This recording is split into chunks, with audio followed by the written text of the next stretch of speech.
नमस्कार सहकारी मित्रांनो, माझ्या YouTube चॅनल आपल्या सर्वांचं पुनश्च एकदा हार्दिक स्वागत आहे।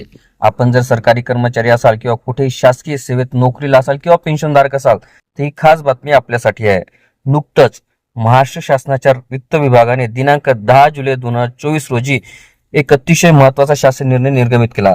त्या निर्णयात असं म्हटलेलं आहे की राज्य शासकीय निवृत्ती वेतनधारक किंवा कुटुंब निवृत्ती वेतनधारकांना त्यांच्या मूळ निवृत्ती वेतन किंवा कुटुंब निवृत्ती वेतनाच्या एकूण रकमेवर दिनांक 1 जानेवारी 2024 पासून अनुज्ञेय महागाई वाढीचा दर 46% वरून 50% सुधारित करण्यात आलेला आहे।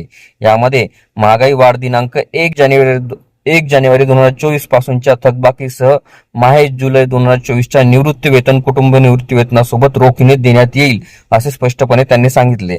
तसेच हा निर्णय व्हिडिओ सविस्तर बघण्यासाठी कृपया आपण डिस्क्रिप्शन बॉक्समध्ये दिलेल्या लिंकवर क्लिक करा आणि संपूर्ण व्हिडिओ पहा।